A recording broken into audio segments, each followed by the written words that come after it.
The Kinder Science lab modules have not held up as well as anticipated. I thought hiding these lab units in the hedge would provide a bit of protection from my rampaging children. But it appears not even the sanctuary of these leaves can protect my work from an errant flingman disc. The subsequent breaches in the lab structures have invited all manner of arachnid invaders to wander in. My plan is to recalibrate the tasty bots for defensive action. A stopgap solution, to be sure, but I've no time for repairs, not when I'm so close to unlocking the mysteries of raw science.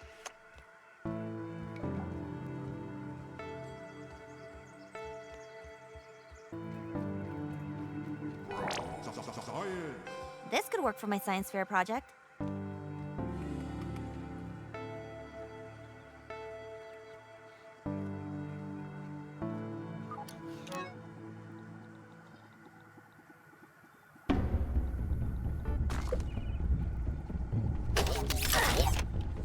Let's take a look.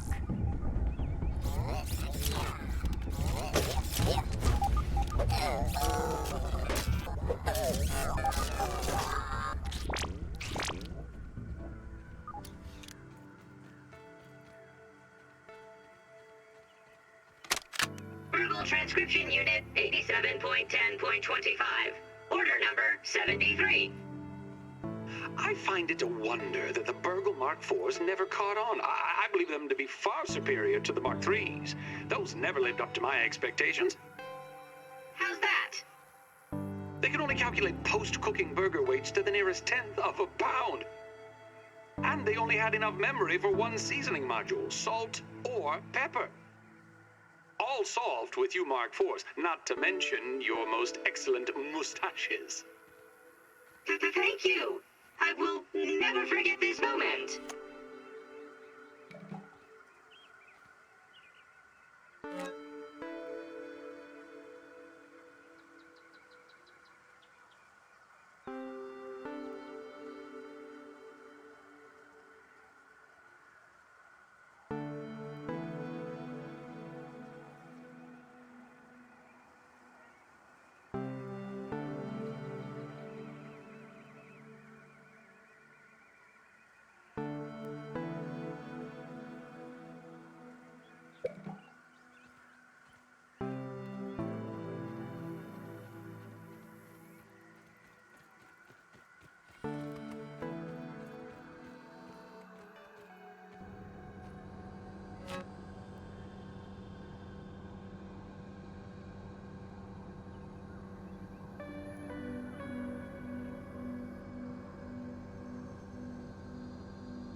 For so long, I have felt taunted by the spiders of the yard. Climbing, crawling, skittering with the greatest of ease. Oh, and how they delight in violating my workspace. I can't take a single step without getting stuck in their confounded webbing. I'm wasting daylight, running, climbing, surviving, traversing this broken lab. The entire yard, for that matter, has become untenable. But perhaps my spider friends hold the key to my problems.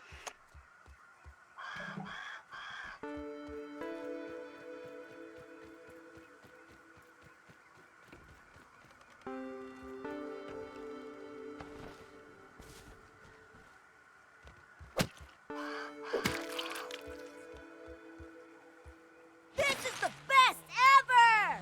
Woohoo!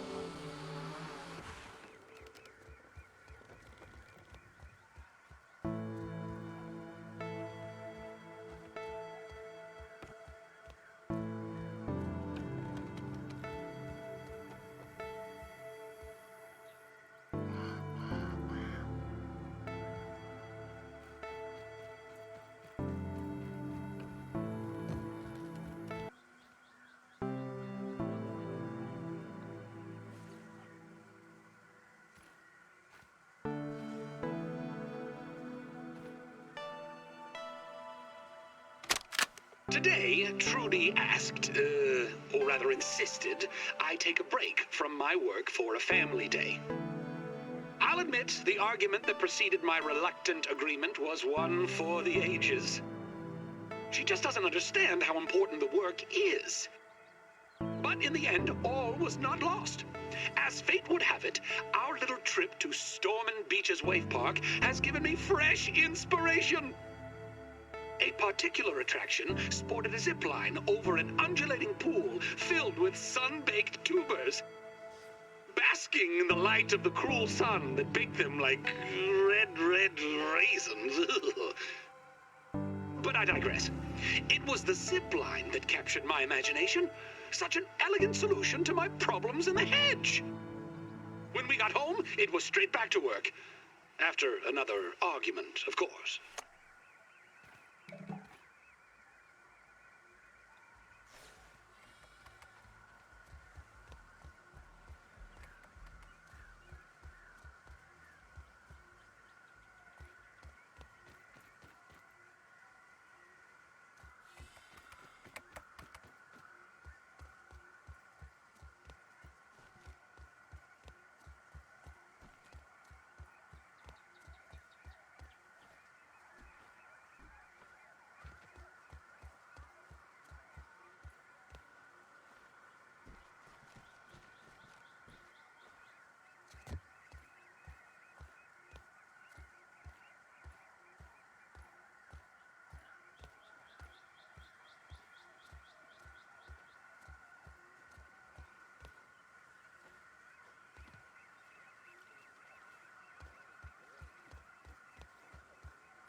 Early test runs on the zipline system have produced mixed results. Prices on steel cable are ridiculous, so I've been forced to proceed with my original idea, spider thread. I'm using web samples from my unwanted guests with a few clever alterations, of course. Things were going well until Sarah threw yet another toy into the hedge. I swear that the lost city of Atlantis might be found beneath the roots of this blasted bush. I told them both, no baseballs, no flingman discs, no more throwing. I'll need to find a way to strengthen the zip lines, and I've forbidden the children from playing in the yard, temporarily, of course. Dinner will be, I would say, awkward, I suspect.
slowly, my torments come together into one ingenious solution. After trying countless materials, I finally found something to fix my zipline problem. While the bonding formulas were complex to say the least, I've successfully fused the web ropes with raw science. Once again, it proves to be the key. The new ropes are miraculously soft, but have the tensile strength of forged steel. I've dubbed my new creation Zippy Fiber. Just think of the practical applications. Dental floss. Oh, only something without gums would suggest that. This is not some trifle to pick parsley between trips to the periodontist. I will take your word for it, Dr. Tully.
So, Burgle's memories are on this super chip.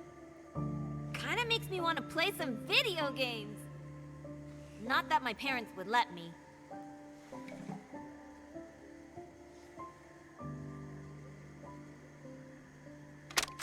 It is likely that this will be my last log from the hedge lab. Regrettably, the spider infestation has only worsened. Last night, I had a close encounter with a giant brood mother that shook me to my core.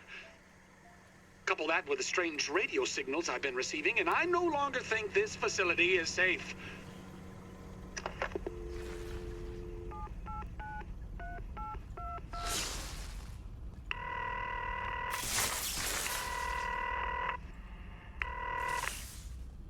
Burgle here. Can I start you off with a double-charred barbarian bacon burger? It's made the Roby's way.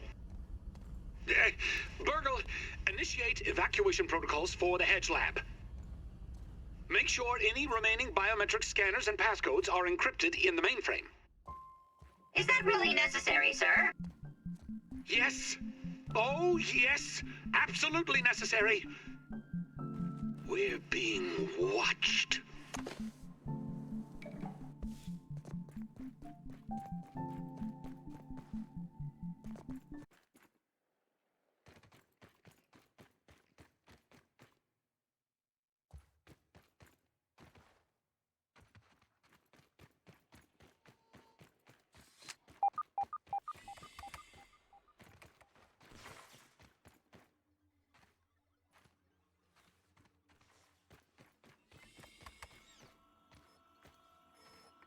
It is nice to see a friendly face around here. How can I help you today?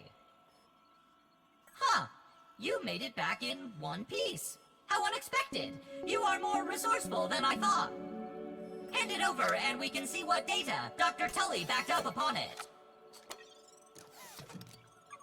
Processing. Processing. This is the Hedge Super Chip. Forgive me, I forgot to mention the nasty spiders before I sent you up there. I hope they were not too much trouble. Ha-ha! Ah, I am feeling much more like myself. Take it from me, there's nothing quite like a reverse lobotomy. Thank you.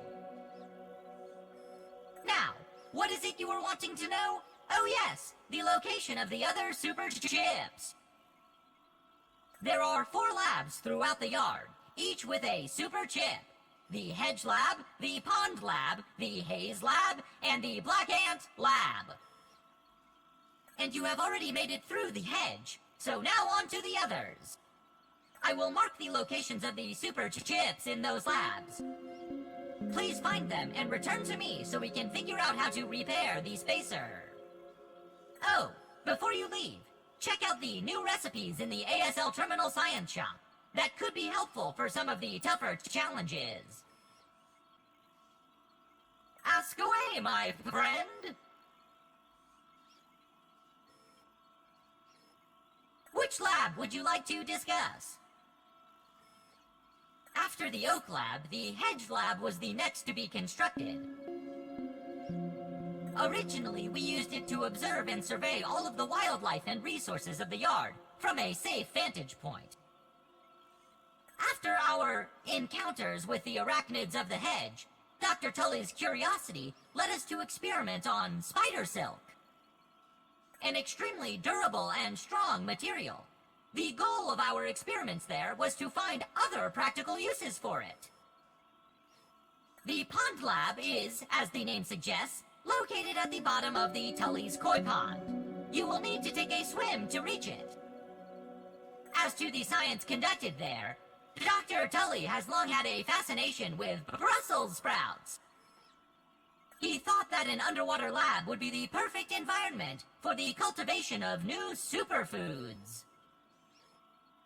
Dr. Tully was interested in the medicinal properties of fungus and molds at miniature scale. We were hoping for a breakthrough by engineering a new type of fungus. Unfortunately, the experiment did not work quite the way Dr. Tully was hoping. Our fungus ended up spreading rapidly and infected the nearby insect life. If you are headed that direction, I would recommend bringing a gas mask, and watch out for the infected. The Black Ant Lab is located underground near the sandbox. This remote location was chosen by Dr. Tully to do experiments with the newly discovered raw science particle, which has the occasional tendency to explode. Alas, a horde of black ants took over the lab and made a huge mess of the place. You can find the entrance in the stinky pile of garbage. Alternatively, if you have the right gear, there is a second entrance in the sandbox. If you see black ants, follow them, and they will lead you back to their anthill. How can I help you today? Fare thee well, brave adventurer! Work, work, work!